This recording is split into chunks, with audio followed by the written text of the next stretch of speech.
এ যেন এক টুকরো কবিতরের রাজ্য। দুই ডানা মেলে মুক্ত আকাশে নেচে কবুতরগুলো ফিরে আসছে আপন ঘরে। লাল রঙের এই বাড়িটি তাদের অভয়ারণ্যে পরিণত হয়েছে। কবুতর যখন ওড়ে তখন মনে হচ্ছে যেন একটা বট গাছের ছায়া পড়তেছে। শান্তির প্রতীক পায়রার এই অভয়ারণ্য স্থানীয়দের কাছে পরিচিতি পেয়েছে কবুতরের বাড়ি হিসেবে। 2 তলা লাল রঙের এই বাড়িতে পাখিগুলো খুবই স্বাধীন।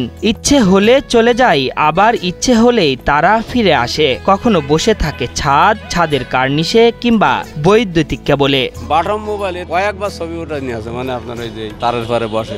খুলনার ময়লাপোতা মোড়ের কবুতরের বাড়ির গল্পটা শুরু 1984 সালে। কালার এক্সপার্ট, জর্জ স্যাপ এবং মাইল্ড অন হ্যান্ডস টেকনোলজি সমৃদ্ধ অরিক্স ক্রিস্টাল ওয়াশ আপনার লন্ড্রি এক্সপার্ট। প্রথমে 10টি কবুতর কিনে ওই বাড়িতে 5টি বাসা তৈরি করে থাকতে দেওয়া হয় কবুতরগুলোকে। পরবর্তীতে আরেকটি কবুতরও কিনতে হয়নি বাড়ির মালিককে। এখন শুধু সংখ্যা বাড়ছেই। গরমকালে গিয়ে দেয় স্যালাইন খাওয়াই, যে পরিমাণে গরম ঠান্ডা পানি দিয়ে গুলায় স্যালাইন খাওয়াই।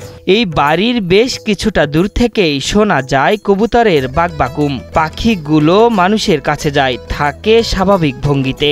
নানাভাবে বুঝিয়ে দেয় এই রাজ্য তাদের, তারা এখানে স্বাধীন। তারে যখন বসে ওড়ে খুব ফাইন লাগে দেখতে। ছেলেপেলেরা বেশি হাততালি দেয়, ছেলেপেলেরাও উৎসাহ হয় ভালো। 5 জোড়া কবুতর কেনার 6 মাসের মধ্যে ভবনের একতলা ভরে যায়। এক পর্যায়ে শুধু কবুতর রাখার জন্য বাড়ির 2 তালা করতে বাধ্য হন মালিক।